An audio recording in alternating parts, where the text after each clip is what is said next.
For the last 5 months, we lived full-time in this 2009 Mitsubishi Outlander, driving through the extreme heat of Iraqi Kurdistan to the restricted border zones of Georgia. We suffered power cuts on day 1, a flat tire on day 2, and our engine has been losing power ever since. We know this isn't a Toyota Hilux, and it might just be the worst expedition vehicle out there.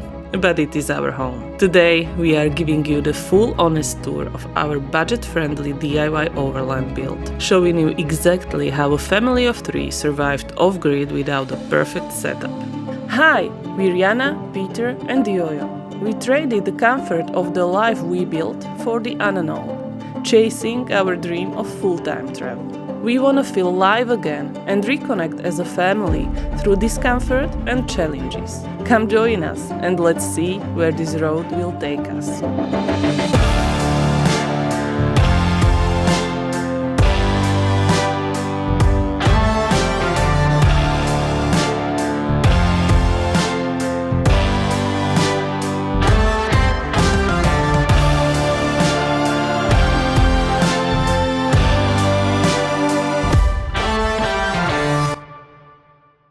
5 months we were driving and living in this car full-time as a family of 3 in countries like Turkey, Iraqi Kurdistan, Georgia, Armenia and now Greece. We went through a lot of ups and downs with this car, from power cuts on day 1 through flat tire on day 2, and from day 3 this engine started losing power, which is going on until this day from time to time. And also we learned to make peace that this car is not the Toyota Hilux, our dream car by the way, and it has some serious limitations. We tried our best to overcome them, and I think we really did, because here we are now, almost at the end of our expedition in Greece, so close to our home. In this video we'll take you on a full tour of our Mitsubishi Outlander and show you how we lived in the last 5 months. So this is Mitsubishi Outlander,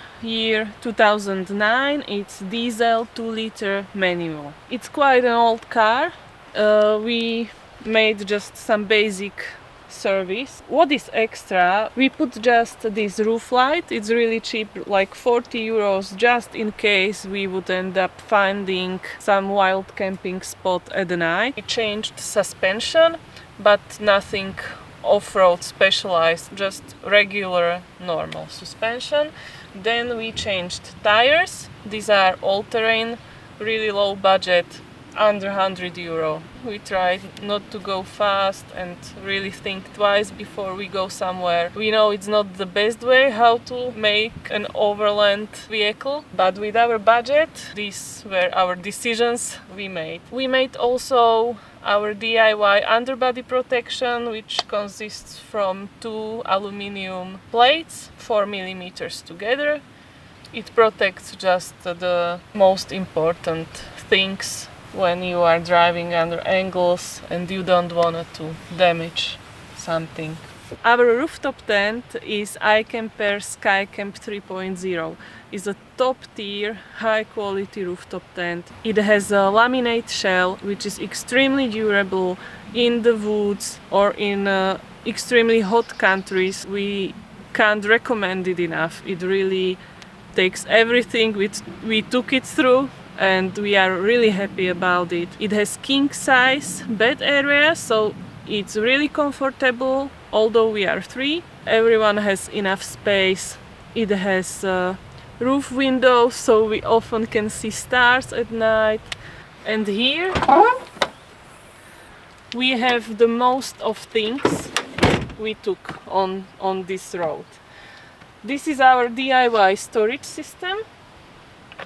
Every one of us has one drawer where we have clothes, and everyone has one box. This is Jojo's drawer, so he has his toys in here, just Lego.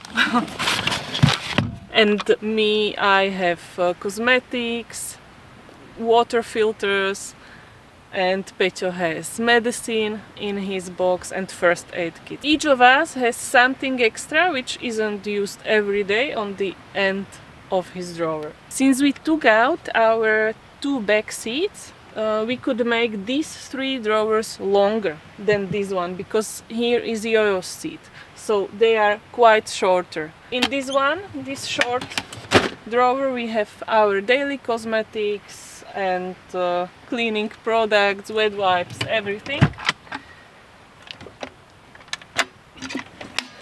Here we have our cooking gear, and here is our Kadak double cooker.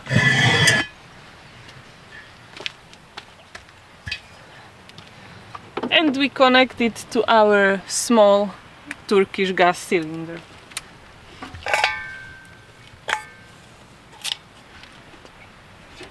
And now we can cook. This car was originally 7-seat car. So here under our storage you had 2 extra seats you could set up if you need it. We took them out and we gained quite a lot of space for our gear, recovery tools and repair tools. If you want to access it, you need to take out the drawers. So yeah, but there are only tools we don't usually need to use, just in some emergency situation. Here we store our water. We have 2 plastic canisters, each is 25 liters, so together 50 liters of water. We have also 8-liter foldable ones, which we use when we are going to sleep somewhere for more than 1 or 2 nights. So they can extend the period we can stay outside if we need to or want to. Here we have our fridge. Here you can see how much longer the drawers are. Here we have our groceries, and to maximize the space in here we put the items into the plastic box. We have more of them, but it's not full now. Here are the basics we use on daily basis according to our water consumption. At the beginning we had this electric water tap. It's like holy grail. It must have. You put it on top of your 25-liter or whatever canister and you just switch it on. And it's amazing, but it broke down after maybe 6 weeks. So I will take definitely 2 of them on another expedition. Now, when it's broken down, we need to pump the water into our foldable water bags, which has manual tap on them, so we can wash our hands or dishes or whatever we need.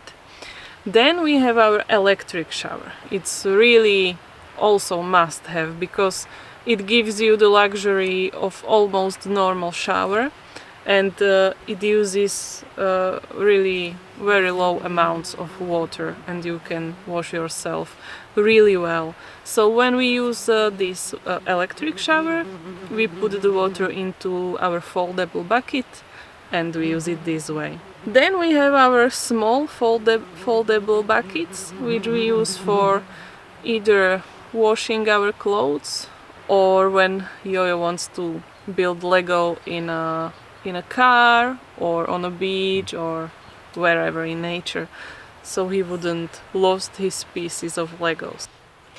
And for cooking or drinking or making tea, coffee, whatever, we usually filtrate our water first. Since we get our water always on new locations, we are not sure about quality of the water, so we filtrate it before we use it for cooking or drinking usually, to just avoid any problems. And it works really well, because filters in these filtration jars are really small and they last usually 1 month, so you can we took 5 of these small filters and we change them every month. It's really convenient, and you have peace of mind that if there is something wrong with the water, you won't suffer too much. It works really well. Actually, we had stomach problems only once, and it was not from the water, it was from Kubdari. Yeah. Another really crucial item is our fridge, because we can't go with a child overlanding without some basic protein like cheese, yogurt. He loves milk, and yeah, in the hot climate also you need it for vegetables or fruits. It really helps, and it gives us the luxury. We can really buy groceries, whatever we want, and we can go wild camping. This power station is a horse. This power station is a workhorse behind our expedition, and honestly we cannot imagine living without it. It has nearly 800 watts battery. When you plug it into the wall socket, it charges to 100% in less than 2 hours, and when you use the solar panel, we have a 200 watt panel, and when it's a sunny day like it is right now, you can have it fully charged in roughly 4 hours. It's a really essential piece of kit in our expedition because we have lots of devices. You might be wondering what kind of recovery tools we brought with us.